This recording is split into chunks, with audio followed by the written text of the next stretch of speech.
안녕하세요.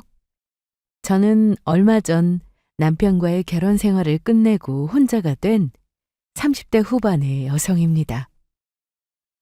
살다 보면 성격이 맞지 않아 이혼을 선택하는 경우가 많은데 저의 경우 남편의 바람 때문에 이혼을 했습니다.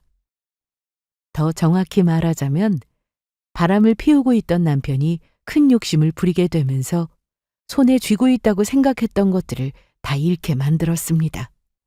아마 남편은 상간녀를 보고 새롭게 찾아온 사랑이라고 믿었을 텐데 상간녀의 정체를 알고 난 뒤 바닥을 치며 후회하는 남편의 모습을 아직도 잊을 수가 없습니다.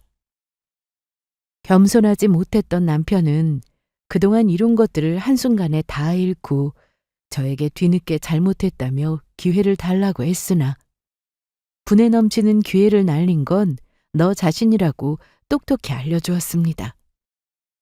남편은 저와 만나기 전부터 아빠 회사에 재직 중이었습니다. 아빠가 작은 회사를 하나 운영하고 계셨는데 중소기업이었지만 탄탄한 회사였어요. 아빠는 처음부터 제가 아빠 회사에 들어오길 바라셨으나 저는 대학 졸업 후 원하는 회사가 따로 있어서 다른 회사로 취직을 했습니다. 그런데 남편을 어떻게 만나게 되었냐고요? 아빠 회사에 종종 찾아갔는데 그때 남편을 몇 번 마주쳤습니다. 남편은 아빠 회사에서 실력 있는 직원으로 인정받고 있었습니다. 제가 회사 복도에서 몇 번 왔다 갔다 하는 걸 보고는 처음에는 신입으로 알았다고 했어요. 혹시 어느 부서 직원이세요? 네? 그게 이번에 새로 들어온 직원인가? 저 이 회사 직원 아니에요. 아, 그래요? 실수했네요. 죄송합니다. 이게 남편과 처음 나눈 대화였습니다. 저도 일이 바빠서 아빠 회사에는 자주 찾아가지 못했는데 가끔 아빠를 보러 회사를 찾아갈 때 기가 막히게 남편과 마주쳤어요. 그게 인연이 되어 서로 연락을 하며 지내게 되었고 연인 사이가 되었습니다.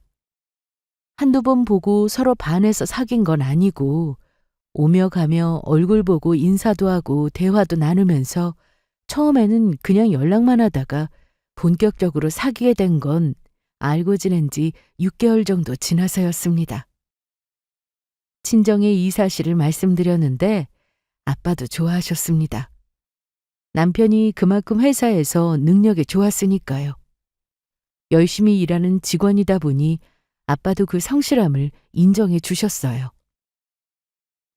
남편과 결혼할 때 저희는 양가 도움은 받지 않고 준비했습니다.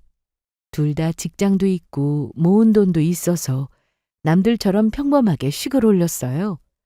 남편은 저와 결혼 후에도 여전히 회사 일에 열심이었는데 친정이 좀 여유가 있다고 해서 지원을 받거나 그러진 않았습니다.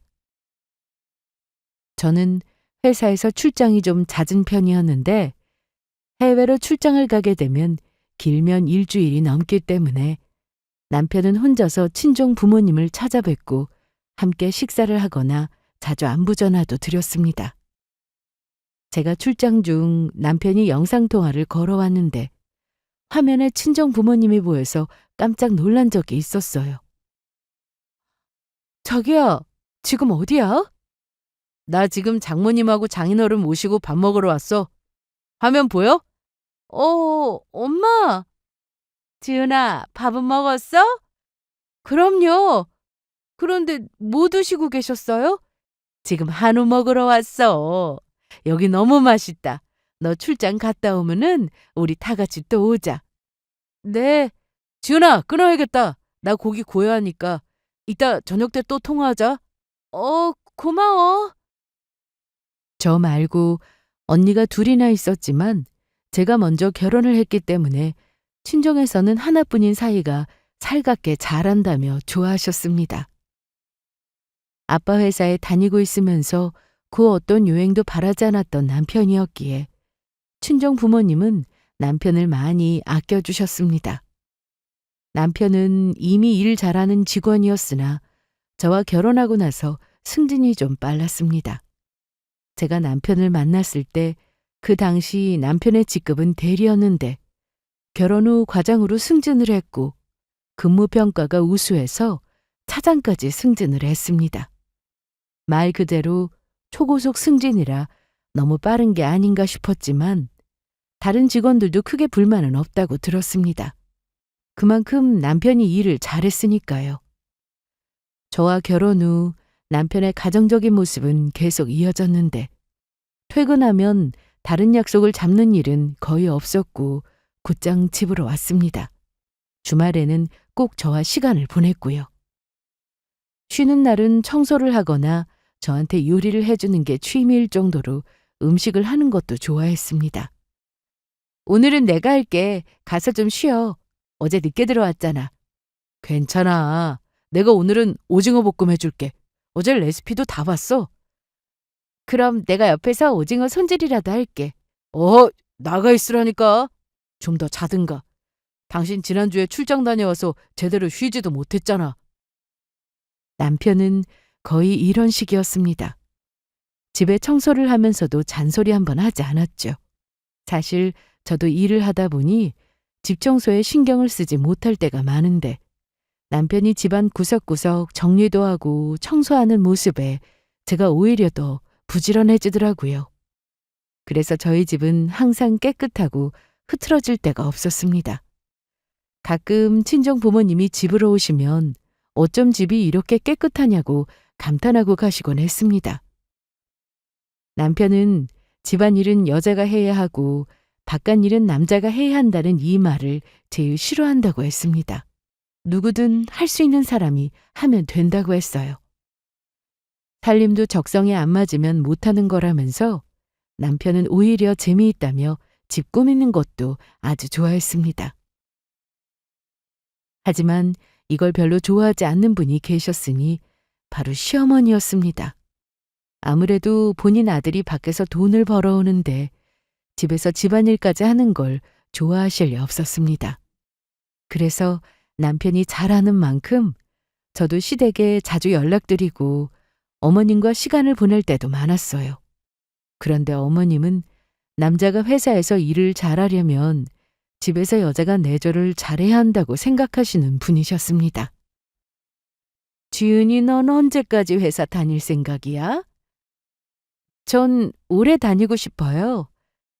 뭐 다닐 만큼 다녔는데 이제 그만두고 우리 수연이 내조를 해야지.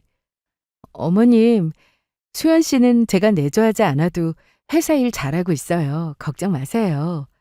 무슨 소리? 남자는 여자가 옆에서 내조를 잘해야 더 잘 나가는 거야. 어머님이 이러시는 이유는 단순히 내조 때문만은 아니었습니다.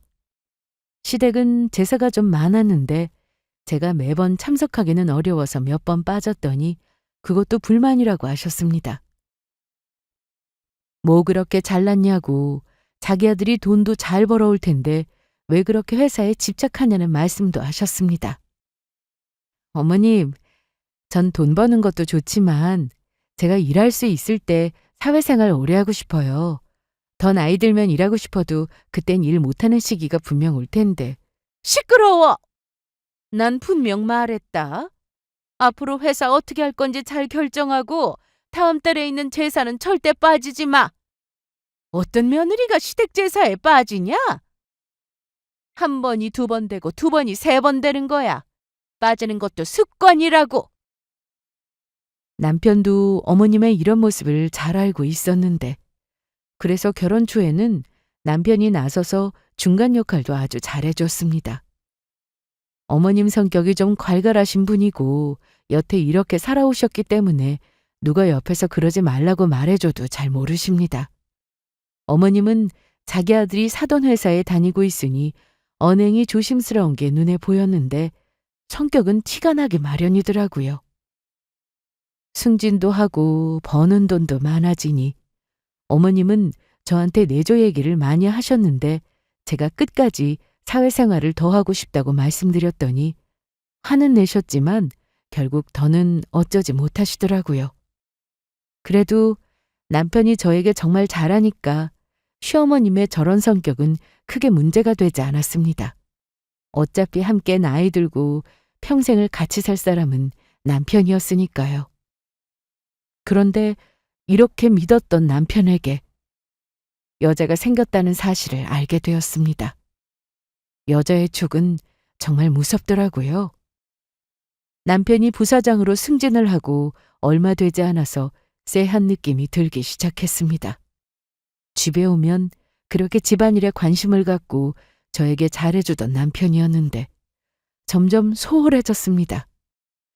그래도 여기까지는 그럴 수 있다고 생각했습니다. 저도 직장 생활을 하다 보니 밖에서 힘든 일이 있으면 퇴근 후 집에 와서 아무것도 하기 싫고 그저 쉬고만 싶을 때가 많았으니까요. 그런데 남편은 이 외에도 의심갈 만한 행동을 제 앞에서 대놓고 하기 시작했습니다. 당신 안 자고 뭐해? 먼저 자. 내일 입을 옷 좀 미리 꺼내 놓으려고. 남편이 갑자기 옷에 신경을 쓰기 시작한 겁니다. 평소에는 제가 아침에 일어나 남편 옷을 꺼내두는데 남편은 다른 옷은 보지도 않고 꺼내놓은 옷을 그대로 입고 출근했습니다. 그런데 갑자기 본인이 옷을 고르는 모습에 느낌이 확 오더라고요. 거기다 평소 쓰던 향수를 두고 완전히 다른 향으로 향수를 바꿨는데 여보, 이 향수 새로 샀어? 향 좋지? 난 좀 머리 아프다. 그래? 난 좋은데. 그럼 회사 가서 뿌리지 뭐. 집에서만 안 뿌리면 되잖아. 그치? 그런데 갑자기 향수는 왜 바꾼 거야? 원래 쓰던 거 자기가 엄청 좋아했잖아. 그냥 다른 향도 써보고 싶어서 샀는데 괜찮더라고. 부쩍 외모에 신경을 쓰는 남편을 보면서 의심하지 않을 사람이 어디 있겠어요? 이때까지만 해도 사실이 아닐 거라 믿고 싶었습니다. 그저 잘못된 제 촉의 문제였으면 좋겠다고 생각했죠. 하지만 남편은 언젠가부터 저와 대화도 잘 하지 않았습니다. 저희는 평소 대화가 정말 많은 부부였습니다. 제가 회사에서 있었던 일을 퇴근하고 집에 와서 얘기하면 남편은 좋다고 들어주었거든요. 들어주는 사람이 있으니 저도 신나서 많은 얘기를 하게 됐는데 남편 역시 저처럼 말이 많은 편이었습니다. 회사에서 무슨 일이 있었는지 집에 와서 저에게 말해주고 고민이 있으면 함께 의논을 하기도 했죠. 그런데 그렇게 말이 많던 남편은 집에 와서 말을 안 했습니다. 그저 피곤하다는 말뿐이었어요. 지은아, 나 피곤해서 먼저 잘게. 요즘 피곤하다는 말을 입에 달고 사네? 회사 일 많아? 말해 뭐해. 힘들어. 푹 자고 싶다. 그래, 알았어. 얼른 자. 힘들다는데 무슨 말을 하겠습니까? 그런데 피곤해서 먼저 자겠다는 남편은 저 몰래 이불 속에서 핸드폰을 할 때가 많았습니다. 남편은 핸드폰을 잠그지도 않고 집에 오면 항상 두는 곳이 있었어요. 하지만 손에서 핸드폰을 놓지 않고 쉬지 않고 들여다보길래 정말 뭔가 있구나 싶었습니다. 심지어 전화가 와도 제 앞에서는 받지 않았습니다. 중요한 전화라면서 나가서 통화를 하고 들어오는 일이 많았는데 이런 행동을 하는 남편을 보고 수상하지 않다고 느낄 사람이 있을까 싶네요. 자기야, 무슨 전화인데 나가서 받아? 회사 일이야. 주말에도 회사에서 전화가 와? 급한 일이라. 그럼 그냥 여기서 통화하지. 뭐 어디서 통화하면 어때서. 자기는 별걸 가지고 트집이야. 저는 그냥 말한 건데 남편은 오히려 발끈해서는 저에게 더 뭐라고 했습니다. 결정적으로 제가 아무 증거 없이 남편의 바람을 확신하는 일이 있었는데요. 제 생일 때 남편이 가고 싶은 식당이 있으면 알아보라고 해서 바쁜 남편을 대신해 제가 예약을 해두었습니다. 생일이 한 달도 더 남았지만 제가 가보고 싶었던 식당은 예약이 금방 차는 곳이라 미리 알아보고 예약을 해야 했어요. 그래서 예약 후 남편에게 예약한 식당이 어딘지 알려줬습니다. 자기야, 여기 봐봐. 여기로 예약했어? 거기는 맛없는데. 자기 이 식당 가본 곳이야? 어? 아니, 우리 회사 직원한테 들었어. 그 직원이 거기 맛없다고 그랬다고? 내가 말을 잘못했네. 맛이 없다고 하더라고. 유명하긴 한데. 남편은 순간 당황하며 놀라는 기색에 역력했는데 제 느낌은 남편이 그 식당을 가본 것 같았습니다. 줄 서서 먹어야 하는 맛집도 질색하는 사람인데 한참 전에 예약해야 갈 수 있는 식당을 남편이 가봤다면 절대 본인이 알아보고 간 건 아니라는 생각이 들었어요. 여자의 직감이 무섭다는 걸 이번에 더 확실히 알게 되었는데 남편 몰래 핸드폰을 들여다보다가 바람을 확인했습니다. 상간녀와 문자를 주고받은 내용을 보고 저는 너무 충격을 받았는데요. 상대는 남편과 나이 차이가 10살이 훌쩍 넘는 젊은 여자였습니다. 이때는 정말이지 남편이 정신이 나갔다고 생각했습니다. 이 여자와 해당 식당을 갔다는 건데 배신감에 손이 덜덜 떨리고 화가 나 견딜 수가 없었습니다. 남편은 제가 눈치를 채고 있다는 걸 전혀 몰랐습니다. 본인이 하는 말은 제가 있는 그대로 다 믿는다고 생각하는 것 같았죠. 저는 남편의 외도 사실을 알고 나서 평상심을 유지하며 평소처럼 행동하려 했었습니다. 퇴근 시간이 늦어지길래 일이 바쁘냐고 물어보면 남편은 이런저런 핑계를 대기 바빴는데 제가 전화를 하면 회의 중이라고 하거나 운전 중이라며 전화통화를 길게 하지 못한다고 할 때가 많았습니다. 나 오늘 늦어. 먼저 자. 얼마나 늦어? 일 많아? 나 지금 바쁘니까 끊어. 내일 중요한 업무 때문에 회의 들어가야 돼. 근무 시간에 전화한 것도 아니고 퇴근 후 전화를 걸었음에도 저런 얘기만 할 뿐이었습니다. 심지어 외박을 하는 날도 있었는데 남편의 외도 사실을 안 직후부터 결혼을 결심했던 저였기에 외박을 하든 아예 집을 나가든 상관없었습니다. 남편이 이럴수록 증거만 쌓여가고 있었으니까요. 제가 어떻게든 가정을 지키고자 했다면 진작에 남편에게 말하고 대화로 풀어볼 생각을 했겠지만 너무 괘씸해서 용서하고 싶지 않았어요. 저는 남편이 집에 오면 핸드폰부터 확인했습니다. 평소와 달리 핸드폰과 한몸이 된 남편이었는데 제대로 된 물증이 없는 상황에서 제가 알고 있다는 뉘앙스를 풍기면 남편이 폰에 있는 모든 내역을 삭제할 수도 있었기 때문에 티내지 않으려고 했습니다.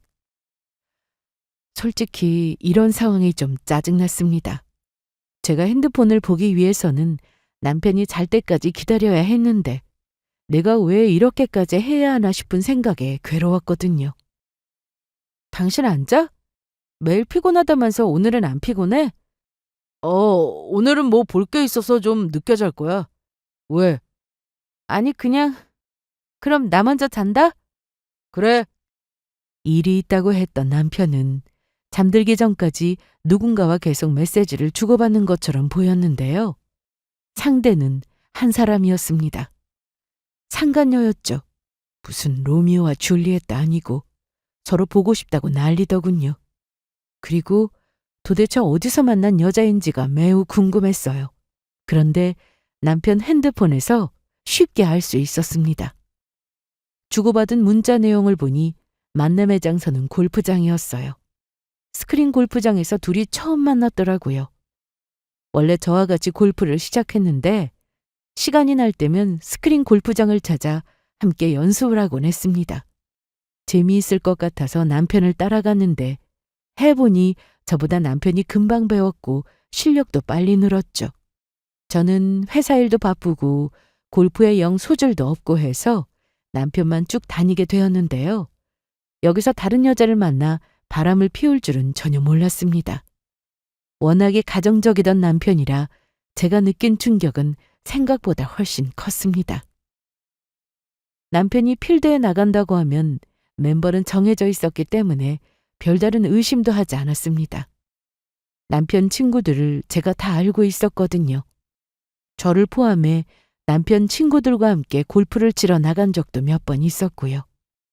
그런데 서로 연락을 주고받은 내용을 보니 상간녀가 중간에서 합류해서 남편 친구들과도 함께 어울린 걸 확인할 수 있었습니다. 그때 받은 배신감은 이루 말로 다 표현하기 힘들 정도였습니다. 당장이라도 두 사람을 함께 불러내서 가만두고 싶지 않았지만 변호사 사무실에서도 절대 함부로 행동하지 말라고 했습니다. 저는 남편의 외도 사실을 알고 난 뒤 춘종에도 이 사실을 바로 말씀드렸어요. 특히 아빠는 정말 크게 화를 내셨습니다. 아빠도 남편을 많이 믿으셨으니까요. 저는 하루하루가 지옥이었습니다. 차라리 모르는 게 약이라고 전혀 모르고 살았더라면 더 나았을까 싶은 생각이 들기도 했습니다. 하지만 이미 알게 되었으니 하루빨리 이 지옥에서 벗어나기 위해 본인들이 저지른 잘못에 대해 뼈저리게 후회하게 만들어줄 생각이었습니다. 회사 일 빼고 제가 매일같이 바쁘게 확인했던 것은 남편의 핸드폰과 블랙박스 그리고 이메일이었습니다. 핸드폰은 잠겨져 있지도 않았고 제가 차량 블랙박스를 확인할 것인지 몰랐던 남편은 영상을 고스란히 남겨두고 퇴근을 했습니다. 그러니 매일 밤마다 남편 차로 가서 블랙박스를 확인할 때면 남편이 낮에 뭘 하고 다녔는지 다 알 수 있었습니다. 내비게이션에는 상간녀가 사는 집 주소가 찍혀 있었고 이메일은 카드 결제 내역을 확인할 수 있었습니다. 특히 핸드폰에는 정말 많은 증거가 나왔는데 모르는 사람이 볼 때는 그야말로 이제 막 사귀기 시작한 풋풋한 연인으로 알 정도로 두 사람은 아주 절절한 사랑을 하고 있는 것처럼 보였습니다. 하지만 제 눈에는 그저 더러운 불륜일 뿐이었습니다. 그런데 그 증거를 모으던 중 상간녀가 그냥 평범한 사람이 아니라는 걸 알게 되었습니다. 그걸 알고 소름이 돋기도 했는데 남편은 그것도 모르고 오직 사랑이라고 믿고 만나더라고요. 서로 주고받은 문자나 녹음된 통화 내용을 들어봐도 너무 애틋했으니까요. 마치 남편과 제가 결혼하기 전 연애할 때 모습이 생각날 정도였습니다. 그래서 더 화가 나기도 했네요. 그러던 어느 날 남편이 퇴근 후 집에 와서 저에게 이런 얘기를 했습니다. 요즘 회사 일이 너무 많아서 힘드네. 아, 그래? 직급이 높아진 만큼 일이 힘든 거야, 당연하지. 그건 그런데 피곤해. 쉬어도 피로가 풀리지도 않고. 남편은 퇴근하고 집에 오면 회사 일 때문에 피곤하다는 말을 입에 달고 살았습니다. 그러면서 회사를 그만두고 싶다는 말까지 하더라고요. 뭐? 회사를 그만두고 싶다고? 너무 힘들어서 그런 생각까지 드네. 솔직히 나 부사장인데 다른 회사 부사장하고 대우도 좀 다른 것 같고. 그게 무슨 소리야? 전에는 그런 얘기 없이 만족한다고 했으면서? 아, 몰라. 암튼 이렇게 힘들게 일하면서 회사를 다녀야 하나 싶다. 아, 회사 그만두면 뭐 할 건데? 아, 그게 내 친구가 운영하는 회사가 있는데 거기서 나보고 오라고 그러네? 아직 간다고 말은 안 했어. 그래도 내가 부사장인데 함부로 자리 옮기고 그러면 안 되니까. 아니, 친구가 운영하는 회사라면서 왜 당신이 오길 바라는데? 아, 그게 친구 녀석이 나한테 회사 맡기고 좀 쉬고 싶다고 하더라고. 남편은 지금 회사도 운영하기 벅차다고 하면서 친구네 회사에 가서 사장이 되면 더 힘들 텐데 앞뒤가 맞지 않는 말을 했습니다. 본인도 말이 안 된다는 걸 알았는지 얼버무리면서 더는 말을 하지 않았는데 여자에 빠져서 잘 다니던 회사도 그만둘 생각을 하고 있는 게 어이가 없었습니다. 그리고 한편으로는 잘 됐다 생각했어요. 남편이 회사를 그만두기 전에 이미 잘릴 거라서 어디 멋대로 떠들어봐라 하고 남편이 하는 말을 그냥 다 들어줬습니다. 역시 거짓말을 하는 사람은 자신이 무슨 말을 했는지 잘 모르기 때문에 횡설수설했습니다. 어제 한 말 다르고 오늘 한 말 다른 그런 사람이 되어가고 있었습니다. 저는 해당 회사가 어떤 친구의 회사인지 말해보라고 물어봤어요. 그런데 친구 누구야? 어? 당신은 모르는 친구야? 내가 모르는 당신 친구도 있어? 나 거의 다 알잖아. 그런데 당신 친구 중에 회사 운영하는 친구가 있던가? 아, 있다니까. 당신이 내 친구 관계를 다 알아? 참나. 남편은 예상 못한 질문을 받아 황당했는지 갑자기 화를 냈는데 당연히 이런 사람과 이혼할 거지만 그동안 저를 속인 것에 대해서 용서할 수 없었고 제가 당한 만큼 돌려줄 생각으로 때를 기다렸습니다. 혹시나 너무 오래 걸리면 어쩌나 싶었지만 생각보다 그때는 빨리 찾아왔습니다. 남편이 회사에서 실력 있고 인정받는 직원임에는 틀림없었지만 회사 대표의 사위였기에 부사장의 자리까지 오른 거였습니다. 하지만 남편은 오로지 본인 실력으로만 승진한 것으로 알고 있었죠. 그 뒤에는 친정아빠의 도움이 있었는데 그걸 본인만 모르더라고요. 지금 생각해도 참 답답하기만 합니다. 아빠가 그만큼 실력을 인정하고 믿어줬는데 자리에 만족하고 처음부터 열심히 일했다면 얼마나 좋았을까요? 남들은 아무리 노력해도 부사장까지 승진은 어렵다고 느끼는데 남편은 그걸 쉽게 이뤘으니까요. 겸손하지 못하고 모든 게 당연하다 생각했으니 본인이 잘난 줄로만 알았겠죠. 남편이 부사장으로 승진을 했을 때 시모 역시 아주 기세등등이었습니다. 처음에는 잘 부탁한다면서 저한테도 잘해주셨으나 살다 보니 회사를 그만두고 내조를 하라고 하질 않나 남편이 직급이 더 높으니 회사가 본인 아들 소유인 것으로 생각하기까지 했죠. 그리고 더 황당했던 건 시모도 남편의 바람을 알고 있었다는 점이었습니다. 저는 시모는 모르고 있는 줄 알았는데 어느 날 시모가 상간녀와 함께 집으로 찾아왔습니다. 제가 일을 마치고 집에 왔는데 남편은 이때 퇴근 전이었습니다. 시모와 함께 온 여자는 블랙박스를 통해 봤던 그 여자였습니다. 바로 상간녀였죠. 뻔뻔하게 집까지 찾아올 생각을 하다니 기가 막히더라고요. 처음에는 상간녀인 줄 저도 몰랐습니다. 마침 집에 있었구나. 내가 할 말이 있어서 왔다. 네, 그런데 같이 오신 분은 누구세요? 어때? 예쁘지? 네? 넌 모질이도 아니고 우리 아들이 밖에서 뭐하고 다니는지 그렇게 관심이 없냐? 내 아들한테 어울리는 며느리 데려왔으니까 넌 당장 나가거라.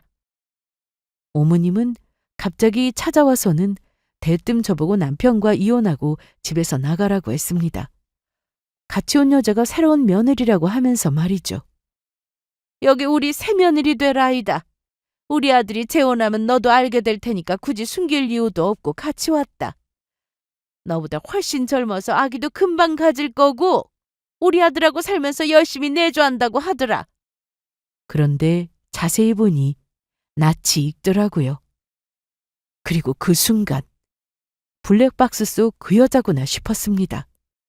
선명하지 못한 영상으로만 보다가 실물을 보니 처음에는 못 알아봤는데 상간녀가 분명했어요. 아니, 네가 여기가 어디라고 제 발로 찾아오냐? 네? 저 아세요? 왜 초면에 반말이야? 잘 알지. 나 몰래 성수영 그 인간하고 몰래 만나면서 더러운 짓 하고 다녔잖아. 뭐라고요? 어머님, 그동안 저 여자랑 수연 씨가 만나고 있는 거 다 알고 계셨어요? 그래. 그리고 저 여자가 뭐냐? 우리 새며느리한테. 얘가 어떤 사람인 줄 알고 함부로 입을 놀려? 참. 어떤 사람인지는 모르겠고요. 나갈 사람은 내가 아니라 니들 같은데? 뭐야? 니들? 너 나한테 니라고 했어? 시모가 저한테 삿대질을 하며 무섭게 따지고 들었는데 저는 가만히 보고만 있지 않았습니다. 똑같이 저도 삿대질을 하며 따졌습니다. 네, 니들이라고 했어요. 뭐 잘못됐어요? 말 조심해! 어머니나 말 조심하세요. 세상에, 말하는 게 어쩜 이렇게 비교가 되냐? 우리 새며느리 될 아이는 말도 초신하게 얼마나 잘하는 줄 알아? 너랑은 아주 차원이 달라. 내가 일하지 말고 집에서 조용히 우리 아들 내줘라고 했더니 바로 알겠다고 하더라. 너처럼 토달고 잘난 척하고 그런 애가 아니라는 말씀이야. 아, 그러세요? 그리고 우리 아들 곧 사장 될 거다. 허, 사장이요? 너 지금 비웃었냐? 저도 모르게 웃음이 나와버렸네요. 지금 부사장도 어머님 아들한테 과분한 자리일 텐데 누가 사장을 시켜준답니까? 그깟 부사장 자리 필요 없어! 그런데 그때 시모의 핸드폰이 울렸습니다. 전화를 건 사람은 바로 남편이었는데 시모가 이 전화를 받고 갑자기 사색이 됐습니다. 뭐라고? 아니 수연아, 다시 말해봐. 너 그거 진짜야? 어머나 세상에, 이를 어째? 어머님, 왜 그러세요? 네? 이게 대체 무슨 소리야? 너 사장 딸이라며? 네, 어머님, 맞아요. 저희 아빠 사장님이에요. 이게 어디서 거짓말이야? 시모는 소리를 지르며 상간녀의 뺨을 때렸습니다. 연속으로 2번이나요. 저도 좀 놀랐는데 시모가 대체 왜 저러나 싶었어요. 아니, 어머님, 왜 이러세요? 맞을 사람은 제가 아니라 저 여자 아니에요? 그 입 못 다물어? 어떻게 우릴 감쪽같이 속였어? 뭐가요? 사장 딸 아니라며! 누가 그래요? 내 아들이! 네? 네 말이 정말 맞으면 지금 당장 전화 걸어! 네 아버지한테 전화 걸어! 저번에 통화시켜 드렸잖아요. 회사로 걸어! 알고 보니 남편은 회사에서 퇴근하기 전 해고 통보를 받았는데 그와 동시에 상간녀의 정체를 알게 됐다고 했습니다. 그리고 시모가 상간녀와 집으로 찾아와 깽판을 치고 있을 때 남편이 바로 전화해서 그 사실을 시모에게 다 알린 거죠. 둘 다 내 집에서 나가. 아니, 지은아, 제 이름 함부로 부르지 마세요. 방금 전까지 저보고 나가라고 하지 않으셨어요? 그리고 너! 김서영이지? 네? 너 기다려. 내가 너 조용히 보내줄 거라 생각하면 큰 오산이야. 그래, 이 나쁜 년은 절대 가만두면 안 되지. 우리 같이 힘 합쳐서 감방에 쳐놓자. 어머님이 더 나빠요. 수연 씨가 바람피고 있는 거 진작부터 아셨으면서 저한테는 아무 말씀도 안 하시고 사장 딸이라고 하니까 탐나셨나 봐요? 아니, 지은아, 그게 아니라 나도 속은 거야? 네가 지금 봤잖아. 내가 쟤한테 감쪽같이 속은 거. 상간녀는 도망치려고 했지만 시모가 꽉 붙잡고 놔주질 않았습니다. 이거 나요! 어딜 가! 우리 아들 오면 너 절대 가만 안 둘 거니까 그런 줄 알아. 어디 할 짓이 없어서 사기를 쳐! 제가 남편의 외도를 알고 나서 상간녀가 어떤 사람인지 궁금했는데 처음에는 그냥 젊고 예쁘니까 남편이 넘어간 거라 생각했습니다. 그런데 두 사람이 나누는 대화 내용이 심상치 않았어요. 문자도 그렇고 블랙박스에서 확인했던 두 사람이 차 안에서 나눴던 대화도 그렇고 무슨 자리를 준다는 얘기가 많이 나오더라고요. 저는 그동안 매일같이 증거를 모으면서 대체 이 여자가 누군가 했는데 남편에게는 본인이 한 회사의 사장 딸이라며 의도적으로 접근한 걸 알 수 있었습니다. 문자에 정확히 이런 내용이 있었어요. 오빠, 제가 외동딸이라 아빠가 회사 물려줄 사람이 없다고 근심이 크세요. 저는 세상 물정도 잘 모르는데 회사를 물려받기엔 무리잖아요. 그래서 빨리 사익감 데려오라고 난리거든요. 제가 볼 땐 오빠가 그 자리에 딱 어울리는 사람 같아요. 어때요? 난 이미 다니고 있는 회사가 있는데.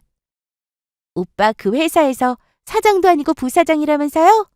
우리 아빠 회사로 오면 바로 사장 자리에 앉을 수 있는데 더 좋은 거 아닌가? 문자에는 회사 이름까지 언급되어 있었는데 그 회사를 검색해봤더니 회사 대표라는 사람의 성과 상간녀의 성이 같았습니다. 그래서 저도 처음에는 상간녀가 사장 딸인 건 맞다고 생각했는데 아빠가 여러 회사와 거래를 하셔서 해당 회사 대표에 대해서도 알아보신 모양이더라고요. 실제 그 회사 대표에게 외동딸이 있는 건 맞았지만 나이도 많고 결혼해서 아이까지 있는 유부녀라고 했습니다. 그래서 아빠와 저는 남편이 사기꾼한테 속고 있다는 걸 알게 된 거죠. 그것도 모르고 여자한테 빠져서 사장 자리에 앉아보려고 한 건데 욕심이 화를 부른다고 다 남편이 자초한 일이었습니다. 남편은 그야말로 헛똑똑이었습니다. 공부 잘해서 머리만 좋으면 뭐합니까? 조금만 더 알아보면 그 여자가 일부러 접근했구나. 사장딸도 아니구나라는 것을 알 수 있었을 텐데 그만큼 남편이 그 여자한테 푹 빠져 있었다는 겁니다. 그렇게 시모와 상간녀가 집에서 난리를 피우는 동안 남편은 집에 왔고 집에 시모와 상간녀가 있는 걸 보고 깜짝 놀랐습니다. 엄마, 여기 있었어요? 그래. 내가 인형 꽉 잡고 있었다. 사기죄로 고소해야지. 엄마, 여기서 뭐 하셨어요? 지은이한테 뭐 하셨냐고요? 그게... 야, 그걸 말해야 알아? 지금 상황 보면 모르겠어? 집 꼴을 봐. 당신 어머니가 나보고 당장 이 집에서 나가라고 하면서 이혼하라고 했는데 내가 못한다고 했더니 집안 물건을 하나씩 부시더라? 저기, 치은아. 엄마, 지금 저 지은이랑 얘기 중이잖아요. 그래, 알았어. 지은아, 지금 뭔가 일이 잘못된 것 같아. 회사에서 날 이런 식으로 해고하면 안 되는 건데. 아니? 이제야 제자리로 돌아온 것 같은데? 뭐? 애초에 너는 그 자리에 어울리는 사람이 아니었어. 그러니 이 사단이 난 거겠지. 젊은 여자가 그렇게 좋았냐? 그런데 왜 한 번도 의심을 하지 못했어?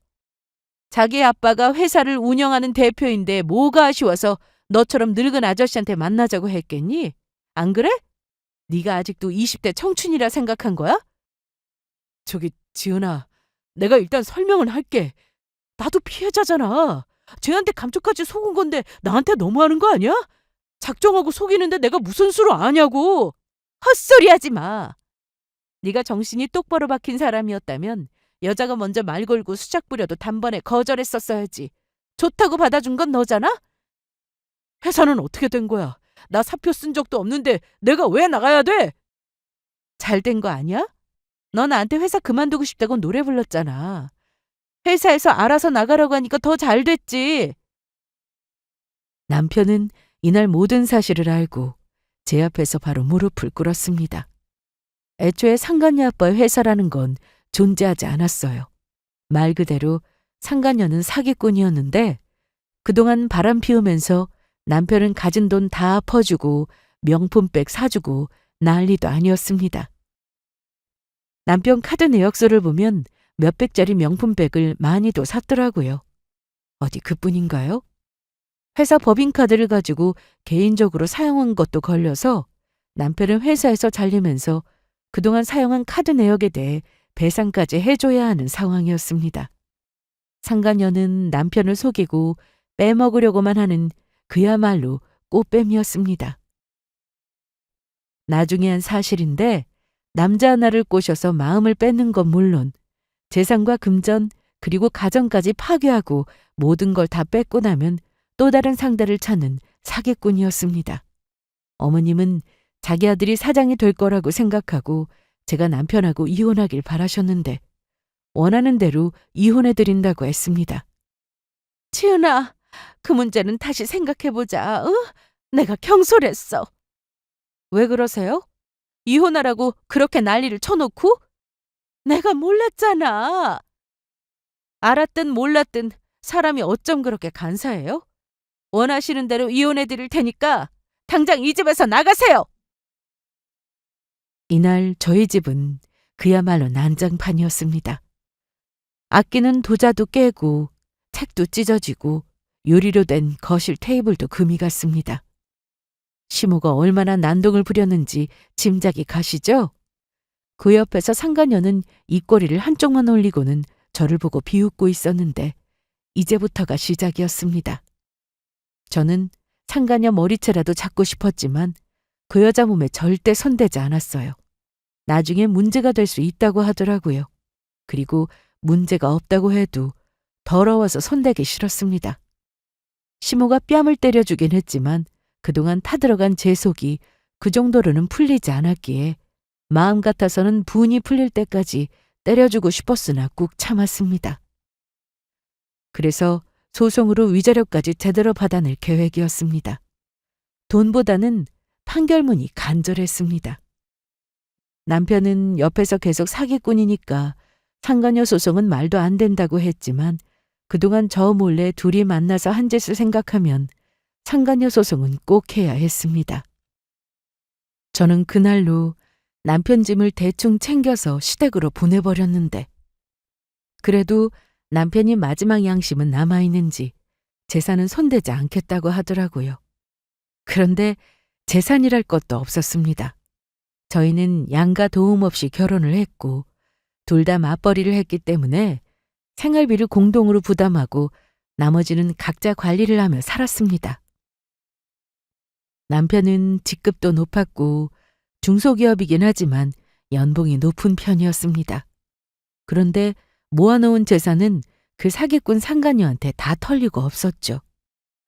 이혼을 하게 되면 재산 분할을 해야 하는데 어떻게든 악착같이 제가 가진 돈까지 뺏어갈 줄 알았던 남편은 오히려 반대였습니다. 내가 너한테 큰 잘못했으니까 집은 손대지 않을게. 그리고 내가 너한테 줄 돈이 없다. 돈이라도 많이 모아놨으면 너한테 다 주고 싶은데. 남편이 저런 말을 하는 건 다 이유가 있었어요. 불쌍한 척이라도 하면 제가 마음을 돌릴 줄 알았던 거죠. 남편은 제 성격을 잘 알고 있었습니다. 제가 평소 마음이 약해서 싫은 사람에게도 모질게 하지 못했는데 자기에게도 그렇게 할 거라 생각했던 모양이었어요. 하지만 이번엔 남편이 잘못 짚었습니다. 아무리 마음이 약해도 다른 여자랑 넘지 말아야 할 선까지 넘은 남편 놈을 어떻게 용서하고 다시 받아주나요? 말도 안 되는 소리입니다. 그래서 저는 예정대로 이혼 소송과 상간녀 소송 모두 진행하게 되었습니다. 그러자 남편은 역시나 본색이 드러나더라고요. 회사를 마치고 집에 왔는데 시댁에 갔던 남편이 찾아왔습니다. 왜 왔어? 두고 간 게 있어서 그것만 가지고 갈게. 입을 옷이 없다며 금방 챙겨서 나간다고 하기에 들어오게 했는데 사실 완전히 이혼하기 전이라 남편을 집에 못 들어오게 하는 건 안 된다고 하더군요. 꼴 보기 싫었지만 들어오게 했습니다. 남편은 들어와서 안방으로 들어가더니 옷장에 걸린 옷들을 하나씩 빼서 가방에 넣기 시작했는데 벌써 다 싸고 나왔을 시간인데 시간이 너무 오래 걸리더라고요. 아직 멀었어? 좀 시간이 걸릴 것 같네. 짐 다 챙긴 것 같은데? 저기 지은아. 왜? 내가 염치 없지만 이혼 말이야. 다시 생각해주면 안 될까? 내가 집까지 줬잖아. 야, 네가 미안해서 잘못해서 주고 싶다고 해서 준 거잖아. 그래, 그건 맞는데 집까지 줬으면 너도 양보해야 하는 거 아니야? 뭘 양보해? 내가 걔랑 정리했어. 나 아무 사이도 아닌데 상관이 없어선 그건 왜 해? 지금 계속 만나고 있든 헤어졌든 상관없어. 너희가 불륜을 저지른 건 변함없는 사실이니까. 너 정말 이럴 거야? 우리가 같이 산 세월이 있는데 내가 그깟 실수 좀 했다고 이렇게까지 해야겠어? 나도 억울하고 분해. 화나서 미치겠다고. 어린 여자한테 속은 걸 생각하면 진짜... 장인어른 언제 오셨어요? 장모님도 계셨어요? 친정 부모님은 혼자 있는 제가 걱정된다며 며칠 전부터 집에 와 계셨는데 남편은 그것도 모르고 이 큰 소리를 쳤던 겁니다. 우리 지은이가 알아서 하고 싶다고 해서 내가 참고 있었는데 지금 이게 뭐 하는 짓인가? 뭐가 그렇게 억울하고 분해? 우리 지은이보다 더 억울해? 사람 속여가며 뒤에서 몰래 다른 여자 만나고 다닌 주제에 어디서 억울하다는 말을 함부로 하나? 아빠는 이날 화를 참지 못하시고 남편의 멱살까지 잡으셨습니다. 부사장씩이나 됐으면 막중한 책임감을 가지고 일을 더 열심히 해야지. 직원들은 눈이 없나? 회사에서 자네가 어떻게 일했는지 모르는 직원들이 없어. 툭하면 자리 비우고 나가고 법인카드 마음대로 쓰고. 내가 너 오늘 절대 가만 안 둬. 장인어른, 왜 이러세요? 지은아, 좀 말려봐. 엄마나 저나 아빠를 말릴 수밖에 없었습니다. 집에 남편이 사용하던 골프채가 있었는데 아빠가 그걸 손에 들고 계셨거든요. 이러다 정말 큰일 날 것 같다 싶어서 아빠를 어떻게든 말렸는데 남편은 많이 무서웠는지 눈물에 콧물에 얼굴이 아주 엉망이었습니다. 잘못했습니다, 장인어른. 잘못했어요. 당장 나가! 그리고 소송 취하, 꿈도 꾸지 마! 네, 그럴게요. 빨리 안 나가? 저 지금 나가고 있어요. 지은아, 내가 전화할게. 전화하는 순간 너 있는 곳으로 쫓아갈 테니까 우리 딸한테 한 번만 더 전화하고 찾아오면 그땐 정말 가만 안 둬. 네, 알겠습니다. 그럴게요. 저는 그날 이후로 소송에 많은 시간을 써야 했는데 그래도 좋은 변호사님을 만나 수월하게 소송이 진행될 수 있었습니다. 상간녀의 변호사는 앵무새처럼 같은 말만 반복했는데 너무나도 빼박인 증거 앞에서 무슨 말이 필요하겠습니까? 6개월에 가까운 시간 동안 모든 소송은 잘 마무리가 되었는데 저는 두 사람에게 위자료도 받았고 특히 제가 그토록 바라던 상간녀의 판결문도 나왔습니다. 소송 중 알게 된 사실이 하나 있는데 상간녀가 참 대단한 사람이더라고요. 남편한테만 사기를 친 게 아니었습니다. 이미 전과도 있는 사람이었어요. 남편과 만나면서 다른 사람도 있었다는데 그저 놀라울 따름이었습니다. 이 일로 남편은 상간녀를 사기죄로 고소한다 어쩐다 하는데 제가 알아야 할 이유도 없고 알고 싶지도 않았습니다. 남편은 저와 이혼 절차가 완전히 끝난 후 정신이 번쩍 들었는지 잘못했다고 어떻게든 다시 잘해보자는 말을 해왔으나 저는 단번에 거절했습니다. 믿고 산 만큼 배신감도 충격도 너무 커서인지 다시 받아줄 생각이 요만큼도 들지 않더라고요. 전 남편이 된 그 인간은 그간 돈을 많이 벌어놓고도 상간녀한테 다 뺏겨서 가진 재산도 없었는데 그래서인지 전 심호도 지겹도록 저를 찾아왔습니다. 어떻게 안 되겠어? 네, 안 되겠네요. 우리 아들 불쌍해서 어떡해. 뭐가 불쌍해요? 꽃뱀한테 당한 것도 억울한데 이혼까지 당하고 일자리도 잃고 불쌍하지? 꽃뱀이라고 하지 마세요. 어머님 아들은 사랑이라고 했으니까요. 그리고 팔다리 멀쩡한데 알바라도 하라고 하세요. 전처럼 부사장짜리 알아보지 말고요. 그러기에 욕심도 정도껏 부려야죠. 사람이 잃을 게 많으면 겸손해야지 어쩜 그래요? 아들이 정신 못 차리면 옆에서 정신 차리게 해야 하는 게 부모 아니에요? 이럴 때 쓰라고 자업자득이라는 말이 있나 봐요. 너무 잘 어울리죠?